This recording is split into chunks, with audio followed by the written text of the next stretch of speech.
Hello viewers, আমি Faisal Ahmed cyber security and ethical hacking এর পক্ষ থেকে আপনাদের স্বাগতম।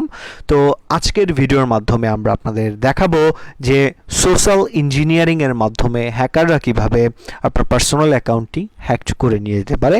তো চলুন শুরু করা যাক। তার আগে আপনাদের বলে নিচ্ছি, সোশ্যাল ইঞ্জিনিয়ারিংটা হচ্ছে আপনার সম্পর্কে সোশ্যাল মিডিয়ার মধ্যে যে ইনফরমেশনগুলো আছে, যেমন ফেসবুক, টুইটার, ইনস্টাগ্রাম, এই সমস্ত ইনফরমেশনগুলো ঘেটে আপনার যে র ডাটাগুলো আছে সেই র ডাটাগুলো বের করে সে একটা ফেক ডকুমেন্ট তৈরি করে। যেমন হচ্ছে জানেন যে ফেসবুক আপনার যখন রিকভারি করতে চান তখন ফেসবুক কিন্তু আপনার ন্যাশনাল আইডি কার্ড চায় বা আপনার যে কোনো গভর্নমেন্ট আইডি কার্ড চায়, ড্রাইভিং লাইসেন্স হতে পারে, পাসপোর্ট হতে পারে। তো হ্যাকার যে কাজগুলো করে থাকে, ধরুন আমি আপনাদের একটা প্রোফাইল দেখাচ্ছি। ধরে নিলাম এই যে একটা প্রোফাইল, তো এই প্রোফাইলে আপনার হ্যাকাররা যখন আসবে তখন যে কাজটি করে, একটা ন্যাশনাল আইডি কার্ড আপনার তৈরি করতে কী কী ইনফরমেশন লাগে বা একটা আপনার ন্যাশনাল আইডি কার্ডের মধ্যে কী কী ইনফরমেশন থাকে, যেমন আপনার নাম, তারপরে আপনার অ্যাড্রেস, আপনার ডেট অফ বার্থ, এই ইনফরমেশনগুলো থাকে কিন্তু। তো সেক্ষেত্রে হ্যাকাররা মূলত যে কাজটি করে থাকে, আপনার ফেসবুক অ্যাকাউন্টে বা ইনস্টাগ্রাম অ্যাকাউন্টে, যে কোনো অ্যাকাউন্টে গিয়ে আপনার ইনফরমেশনগুলো কালেক্ট করে। যেমন এই একটা অ্যাকাউন্ট দেখতে পাচ্ছেন, এখানে সে কিন্তু প্রাইভেসির কিছুই রাখে নাই। সে দেখতে পাচ্ছেন তার ইনফরমেশনগুলো, একটা ন্যাশনাল আইডি কার্ডে যে ইনফরমেশনগুলো থাকার কথা সেই ইনফরমেশনগুলোই কিন্তু সে এখানে প্রোভাইড করেছে। যেমন দেখতে পাচ্ছেন তার ডেট অফ বার্থটা সে এখানে শো করে দিয়েছে। এটা ডেট অফ বার্থটা যে সে যদি হাইড করে রাখতো তখন কিন্তু তারা যারা এই ডকুমেন্টটা ডুপ্লিকেট করবে তারা কিন্তু বুঝতেই পারতো না যে তার ডেট অফ বার্থটা কবে। তো সেক্ষেত্রে সে কিন্তু অ্যাকাউন্ট ডেট অফ বার্থটা এটা কিন্তু হাইড করে নাই। তারপরে এখানে তার যে ঠিকানা, অ্যাড্রেস, সব কিছুই কিন্তু এখানে দেয়া আপনারা দেখতে পাচ্ছেন।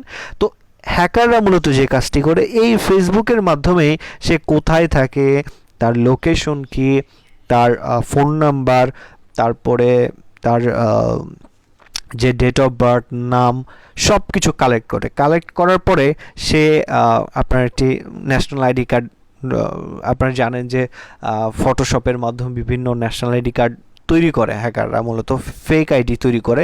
তো সেই ক্ষেত্রে সেই ফেক আইডিগুলো কিন্তু ফেসবুকের কাছে সাবমিট করে। তো ফেসবুক কিন্তু আমাদের যে সরকার আছে সেই সরকারের কাছ থেকে কিন্তু আমাদের যে ন্যাশনাল আইডি কার্ডের যে ডেটাবেস সেটা কিন্তু ফেসবুকের কাছে নাই। তো সেক্ষেত্রে ফেসবুক কিন্তু ওইভাবে যাচাই বাছাই করতে পারে না।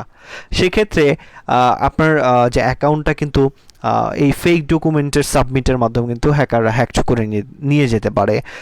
তো সেক্ষেত্রে আপনি যে কাজগুলো করবেন, এখানে যে ইনফরমেশনগুলো আছে, যে ইনফরমেশনগুলো খুব সেন্সিটিভ, যেমন হচ্ছে আপনার ডেট অফ বার্থটা, এটার যে জন্ম সালটা এটা আপনি হাইড করে ফেলেন। যেহেতু আপনি জন্ম তারিখটা হাইড করতে চান না অনেকেই, কেননা অনেকে বার্থডে উইশ করেন। তো সেক্ষেত্রে আপনি জন্ম সালটা হাইড করে রাখেন, আপনার আইডিটা সিকিউর থাকবে। কিন্তু আপনি সব কিছু এরকম করে দেন তখনই কিন্তু আপনার আইডিটা হ্যাকড হয়ে যাবে। আবার অনেকেই যে কাজ করেন, ন্যাশনাল আইডি কার্ডের ছবি তুলে আপনার ফেসবুকে পোস্ট করে দেন। যেমন হচ্ছে আপনি স্মার্ট কার্ড পাইলেন সবাইরে দেখানোর জন্য, আপনি ছবি তুলে আপলোড করে দিলেন। তো হ্যাকাররা কিন্তু ইজিলি আপনার ওই ন্যাশনাল আইডি কার্ড থেকে ইনফরমেশনগুলো নিয়ে আপনার জন্য একটা ফেক আইডি তৈরি করে আপনার কিন্তু ঝামেলা করে ফেলতে পারে। তারপর অনেকেই আসেন যে ড্রাইভিং লাইসেন্স পাইছেন 3-4 বছর পরে, তো সেক্ষেত্রে খুশিতে কিন্তু সেটা আপলোড দিয়ে দেন। বা অনেকেই আবার যে কাজগুলো করেন যে কোনো কিছু হারায় গেলে, ন্যাশনাল আইডি কার্ড বা এগুলো হারায় গেলে আপনার ফেসবুকে দিয়ে দেন। তো ফেসবুকে দেওয়ার সময় অবশ্যই কিছু নাম্বার, যেমন ড্রাইভিং লাইসেন্স, কিছু নাম্বার আপনি ব্লার করে দিতে পারেন, কেননা এই ইনফরমেশনগুলো কিন্তু খুব সেন্সিটিভ ইনফরমেশন।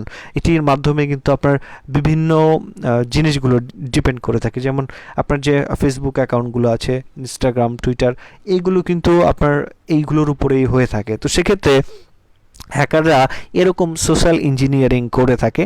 আপনার কি পছন্দ বা আপনার সব কিছু সম্পর্কে সে আইডিয়া নেয়। আইডিয়া নিয়ে সে মূলত একটি ফেক ডকুমেন্ট তৈরি করে। সেটা হতে পারে আপনার ন্যাশনাল আইডি কার্ড বা ড্রাইভিং লাইসেন্স বা পাসপোর্ট, এই সমস্ত কিছু তৈরি করে ফেসবুকের কাছে সাবমিট করে। ফেসবুক এটাকে রিভিউ করে দেখে যে আপনার যখন আপনার প্রোফাইলের সাথে ম্যাচ করে যায় সব কিছু, তখনই কিন্তু আইডির অ্যাক্সেসটা তাকে দিয়ে দেয়। তো সেক্ষেত্রে এই বিষয়ে সাবধান থাকবেন। আশা করি ভিডিওটি আপনাদের ভালো লাগছে। ভালো লাগলে আমাদের চ্যানেলের সাথে থাকবেন। ধন্যবাদ সবাইকে।